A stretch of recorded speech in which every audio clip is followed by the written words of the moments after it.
Amém. Glória a Deus, irmãos. Quantos podem dar uma salva de palmas ao seu bem forte? Ele vive. Glória a Deus. Aleluia, aleluia. Hoje, celebração de Páscoa, que dia especial para a nossa fé. A nossa fé, irmãos, está fundamentada no fato de que Jesus morreu na cruz do Calvário e ao terceiro dia ressuscitou. Quantos creem nisso? Você pode dar uma glória a Deus bem forte? Ele morreu, mas ao terceiro dia ressuscitou. Eu quero glorificar a Deus pela vida dos irmãos que estiveram aqui apresentando essa peça maravilhosa. A noite continua, né? Você que pode vir, venha, porque à noite nós teremos a continuação dessa peça teatral maravilhosa. E eu separei aqui alguns tópicos acerca da Páscoa para conversar com os irmãos. Na verdade, algumas lições sobre a Páscoa. Lições que muitas vezes passam desapercebidas aos nossos olhos. Lições que muitas vezes, ao ler na Bíblia, nós não conseguimos identificar, mas são lições importantes que eu creio que o Espírito Santo quer comunicar aos nossos corações nessa manhã. Abra comigo a sua Bíblia, Mateus capítulo 17, versículo 23. Mateus capítulo 17,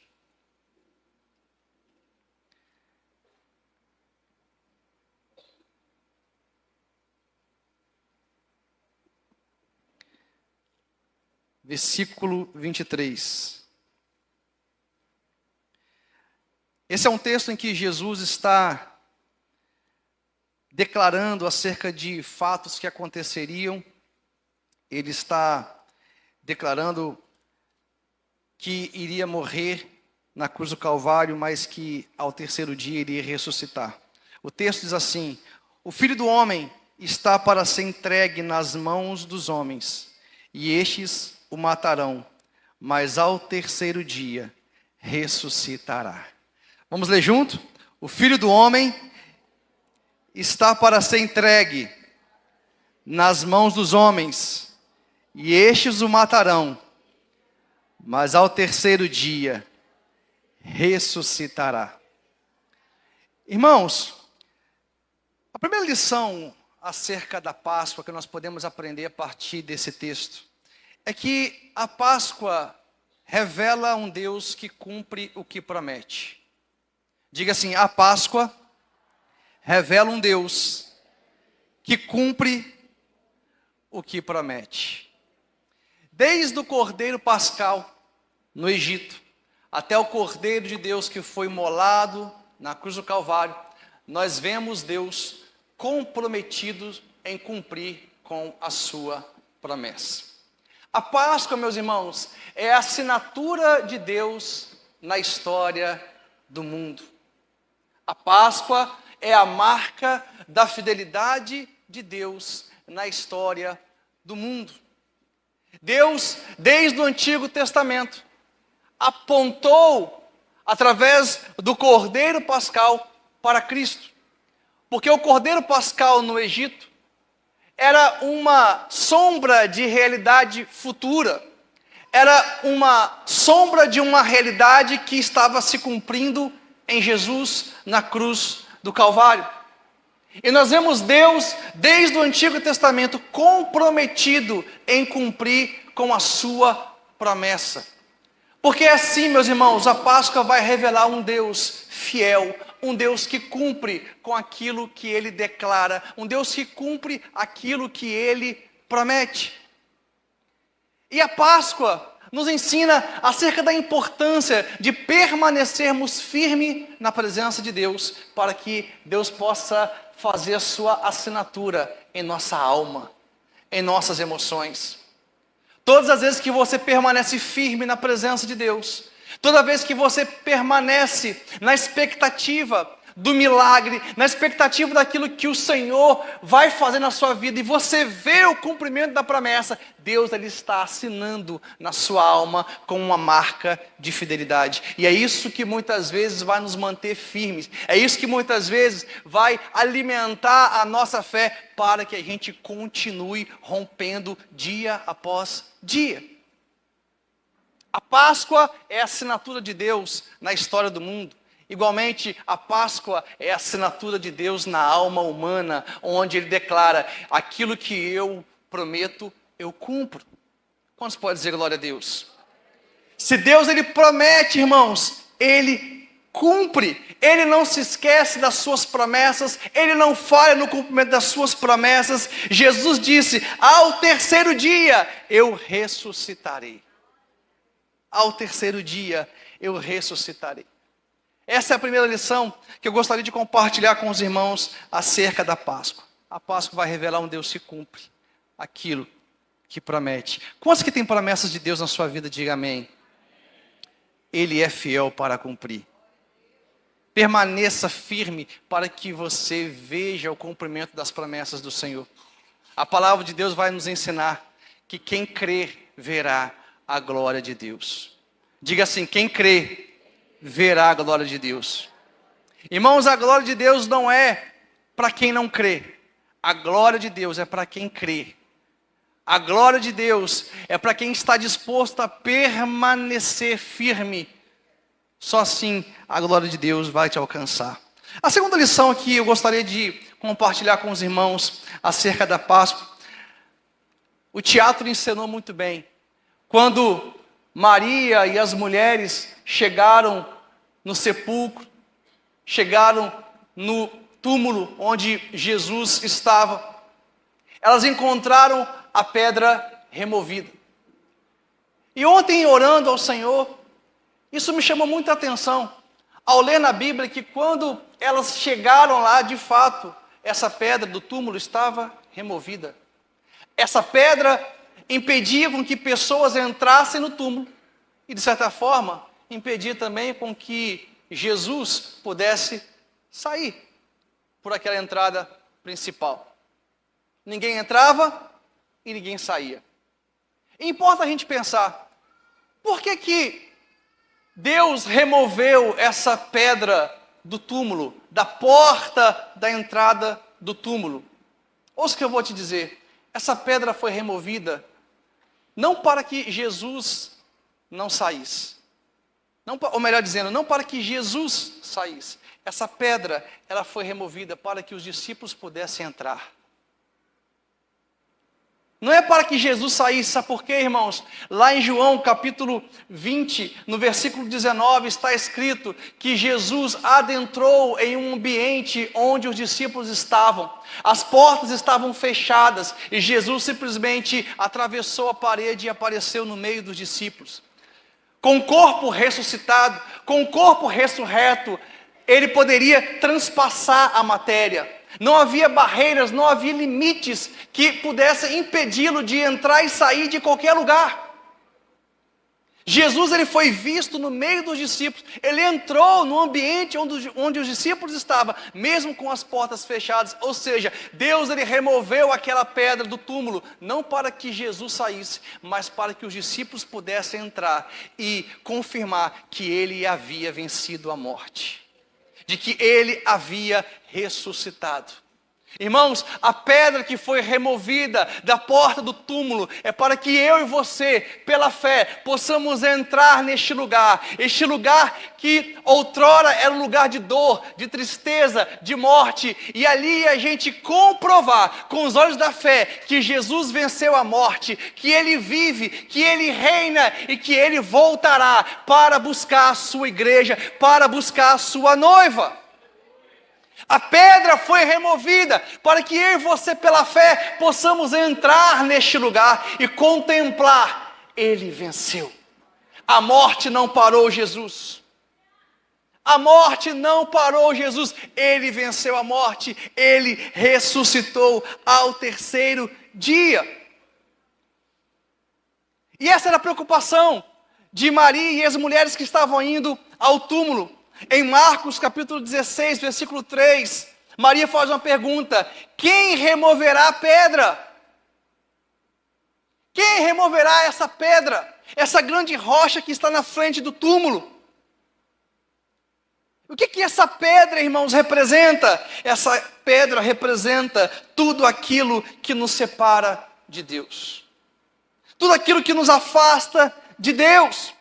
Essa pedra representa as dúvidas, essa pedra representa o medo, essa pedra representa a incredulidade. E da mesma forma que aconteceu na vida dessas mulheres e dos discípulos, elas se dispuseram a agir em fé, e quando chegaram no túmulo, a pedra havia sido removida. Mesmo em meio às dúvidas, mesmo em meio ao medo, mesmo em meio às circunstâncias contrárias, nós somos chamados a agir em fé, porque quando assim fazemos, Deus se encarrega de remover as pedras. Quantos creem nisso? Quando você se predispõe a agir, mesmo com medo, mesmo passando por algumas circunstâncias, onde as circunstâncias estão dizendo para você não, mesmo assim, quando você age em fé, Deus, Ele se encarrega de remover as pedras. Sabe, irmãos, se tem algo que nós precisamos aprender, é que no processo do milagre, existe a parte do homem é crer, é ter fé. Mas existe a parte de Deus. Quando você crê, quando você tem fé, Deus se encarrega de realizar o sobrenatural. Quantos podem dizer glória a Deus? O sobrenatural, irmãos, é o Senhor que faz. O que Ele espera de nós é fé. Essas mulheres, elas tinham dúvidas, os discípulos estavam com dúvidas. Será que Ele realmente vai ressuscitar? Será que realmente a promessa da ressurreição ao terceiro dia irá se cumprir? Elas tinham dúvidas, os discípulos tinham dúvidas, mas eles não pararam nas dúvidas, eles agiram em fé, e eles foram até o túmulo para comprovar que Jesus havia ressuscitado dentre os mortos. Irmãos, não pare em meio às dúvidas, não pare em meio ao medo. Continue caminhando, continue marchando, continue rompendo em fé, porque o milagre de Deus está em sua direção. Os discípulos se dispuseram a agir em fé, e Deus removeu aquela pedra. Terceira lição da Páscoa: o túmulo era o símbolo máximo da dor, e só quem teve a coragem de entrar viu o milagre. Maria, Pedro e João foram até lá e viram o milagre. Quem ficou em casa não viu nada. Quem ficou em casa com medo, com dúvida, incrédulo, não viu o milagre com seus próprios olhos. Irmãos, muitas vezes o milagre está naquele lugar que não queremos revisitar. O túmulo era um lugar de dor para os discípulos, para todos aqueles que seguiam a Jesus, porque era ali que outrora Jesus estava morto. Mas era ali também que um milagre aguardava os discípulos. O túmulo era o símbolo máximo de dor, e só quem teve fé, só quem teve coragem para ir lá, é que viu o milagre. Sabe, irmãos, nós precisamos ter coragem, precisamos ter fé para revisitar algumas áreas da nossa vida, áreas de dor. Muitas vezes, área de rejeição que sofremos na infância, traição de pessoas que amamos, frustrações na vida. Deus, nesse dia de Páscoa, quer revisitar algumas áreas na nossa vida. E eu tenho aprendido, irmãos, que é no terreno da dor que Deus planta seus milagres. É no terreno da dor que Deus vai plantar ressurreição. Eu sinto muito forte essa palavra no meu coração. Deus quer nos levar a revisitar nesse tempo terrenos em nossa alma que ainda nos causam dor. Terrenos em nossa alma que ainda nos trazem tristeza. Terrenos em nossa alma que ainda geram aflição para nós. Páscoa é tempo de ressurreição. É a ressurreição de Jesus, mas é tempo também para todo aquele que crê ressuscitar juntamente com Ele. para uma nova vida, para uma nova história. Sabe, irmãos, o Senhor tem falado muito sobre aprender a fazer a gestão do mal. Nas últimas semanas, quando eu tive a oportunidade de ministrar, eu falei para os irmãos acerca da importância de saber lidar com a preocupação. Diga assim: eu preciso saber lidar com a preocupação. Preocupação. Toda preocupação tem que gerar ação de nós. Se uma preocupação não gera ação, ou seja, se nada que você venha fazer vai trazer solução, resolução para o que você está vivendo, então o conselho que fica para nós é o que o apóstolo Pedro nos ensina: lançai sobre ele todas as vossas ansiedades, porque ele tem cuidado de vós. Irmãos, isso é aprender a fazer a gestão do mal. Jesus vai dizer: basta a cada dia o seu próprio mal. Quem tem sabedoria sabe fazer a gestão do mal todos os dias na sua vida. Saber fazer a gestão do mal vai mudar até mesmo a forma como você ora. Porque se aquilo que você está vivendo requer de você uma ação, requer de você uma decisão para que haja uma solução, para que haja uma resolução, então você vai orar da seguinte forma: Pai, me dê sabedoria, me capacite, me dê ferramentas espirituais, emocionais, para que eu possa agir e resolver esse problema. Sabe por quê, irmãos? Existem situações que a gente passa que é você que vai resolver através da fé que Deus já te deu. Como estão entendendo? Tem situações que a gente passa que você vai resolver através da sabedoria que Deus já te deu. Então, se o que eu estou vivendo requer de mim uma ação, eu vou orar da seguinte forma: Pai, me dê estratégia, sabedoria, para que eu possa decidir corretamente, para que eu possa então resolver este problema. Agora, se o que você está vivendo não requer de você uma ação, nada que você venha fazer vai resolver essa situação, então a gente tem que fazer como o apóstolo Pedro: lançar sobre o Senhor todas as nossas ansiedades, crendo que Ele tem cuidado de nós. Irmão, sabe qual é o problema de você não lançar sobre o Senhor a sua ansiedade? É que sempre que você não lança sobre o Senhor a sua ansiedade, você lança sobre você inconscientemente.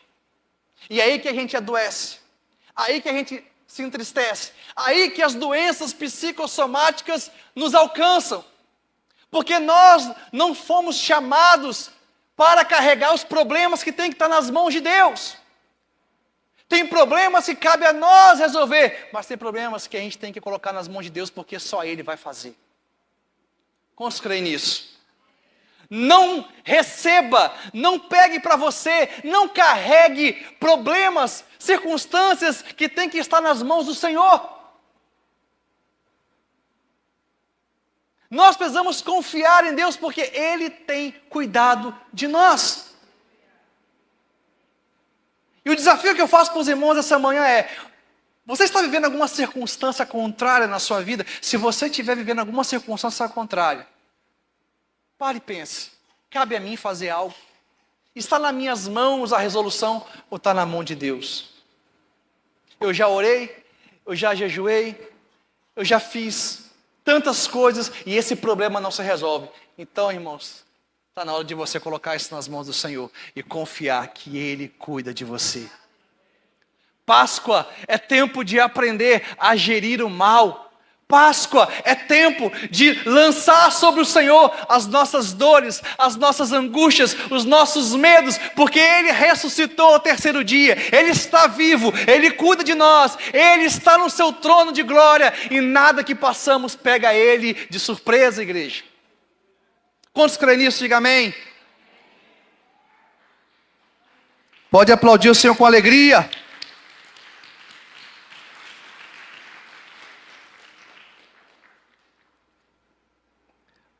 O túmulo era o símbolo máximo da dor.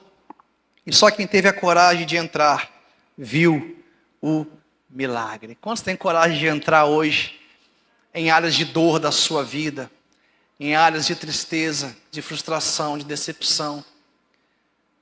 O Senhor fala ao meu coração, pessoas que estão aqui, e elas estão com o coração apertado pela ira, pela raiva, de situações que aconteceram na sua história. Há um convite do céu para nós, de entrar nessas áreas, de revisitar essas áreas, porque da mesma forma que Jesus ressuscitou ao terceiro dia, Ele quer te ressuscitar hoje. Ele quer te tirar dessa dor. Ele quer te tirar dessa tristeza, dessa angústia, desse lugar de dúvida, de medo. O Senhor quer fazer algo novo na sua história. Quantos podem dizer glória a Deus?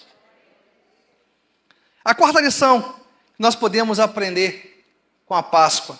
A Páscoa nos desafia a viver como testemunhas da ressurreição. As mulheres viram o túmulo vazio e correram para anunciar. Correram para anunciar que Jesus havia ressuscitado. Sabe por quê, irmãos? Quem viu, anuncia. Quem viu o milagre, anuncia. A ressurreição não é apenas um evento do passado, é uma missão para o presente. A ressurreição de Jesus não é apenas um memorial, não é apenas uma lembrança de um acontecimento do passado, é uma missão para o tempo presente. Igreja, nós precisamos anunciar que Jesus está vivo. Nós precisamos declarar para as nações que Jesus vive, que Ele ressuscitou. Essa é a nossa esperança, essa é a esperança da nossa fé. Ele vive para todos sempre. Quem viu o milagre, quem teve um encontro com Cristo ressurreto, anuncia este milagre. Sabe por que muitas vezes nós não pregamos o Evangelho? Sabe por que muitas vezes nós não pregamos a palavra do Senhor? Sabe por que muitas vezes nós não anunciamos Cristo ressurreto? Porque essa verdade ainda não está consolidada, ainda não está forte em nosso coração. Mas essa manhã a palavra do Senhor está sendo liberada sobre a sua vida. Você está sendo cheio de fé, de alegria, para anunciar as boas novas do Senhor. Jesus está vivo, Ele ressuscitou, igreja. Quantos creem nisso? Esse é o nosso desafio na Páscoa. Sermos testemunhas da ressurreição. Nos tornarmos testemunha dessa grande ressurreição. É uma missão que nós temos. Não é apenas um evento do passado, uma lembrança, mas é uma missão para o tempo presente. Agora tem algo que a gente precisa entender. Meus irmãos, nós como cristãos temos um memorial da ceia. E esse memorial da ceia, ao qual nós vamos participar hoje, substitui a Páscoa judaica. Porque a Páscoa judaica, aquilo que aconteceu lá no Egito, Deus mandou o povo matar um cordeiro, aspergir o seu sangue nos umbrais de suas casas, comer daquele animal. Havia ali também pães asmos, pães sem fermento. Tudo isso eram símbolos que apontavam para Jesus. Eram símbolos que apontavam para Cristo. Assim, nós precisamos entender que a Páscoa judaica, ela foi substituída pela ceia. Quando Jesus ele institui a ceia, Ele está substituindo esse evento que apontava para o futuro, que era a Páscoa dos judeus, porque ele era o cumprimento dessa sombra do Antigo Testamento. Ele era a realidade que estava se cumprindo no tempo presente. O apóstolo Paulo vai dizer isso, 1 Coríntios capítulo 5, verso 7. Cristo, nosso Cordeiro Pascual, já foi sacrificado.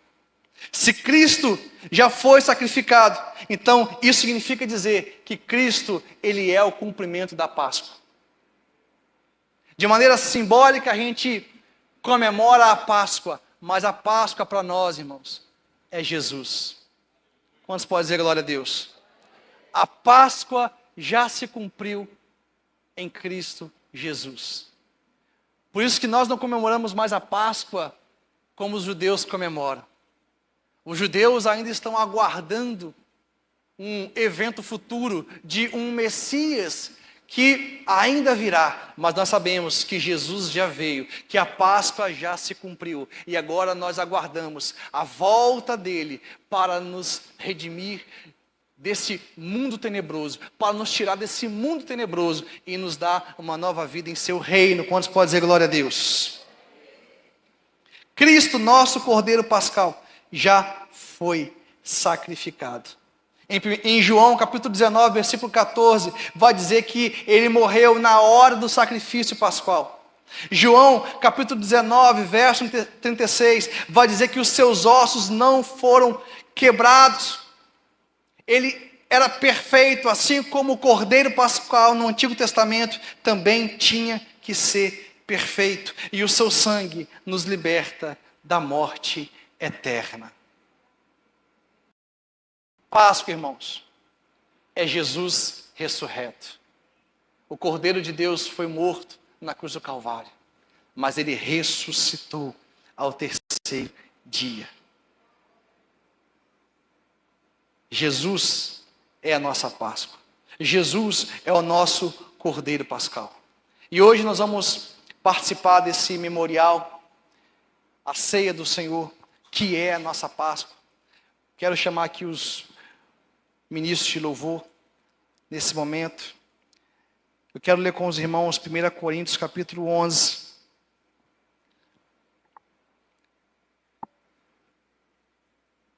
Primeira Coríntios capítulo 11.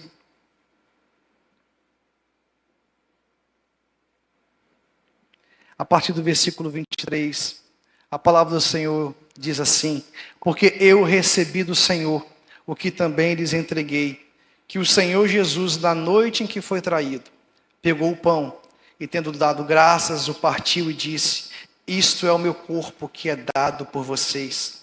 Façam isso em memória de mim. Do mesmo modo, depois da ceia, pegou também o cálice, dizendo: este cálice é a nova aliança no meu sangue. Façam isso todas as vezes que o beberem em memória de mim. Porque todas as vezes que comerem este pão e beberem o cálice, vocês anunciam a morte do Senhor até que ele venha. Por isso, aquele que comer o pão ou beber o cálice do Senhor indignamente será réu do corpo e do sangue do Senhor. Que cada um examine a si mesmo, e assim coma do pão e beba do cálice. Pois quem come e bebe sem discernir o corpo, come e bebe juízo para si. É por isso que há entre vocês muitos fracos e doentes, e não poucos que dormem. Porque se julgássemos a nós mesmos, não seríamos julgados. Mas quando julgados, somos disciplinados pelo Senhor, para não sermos condenados com o mundo. Irmãos, se tem algo nesse texto que me chama a atenção, é que quando Jesus ele parte o pão representando o seu corpo, e ele compartilha do vinho, e fala algo importante. Ele diz: façam isso em memória de mim.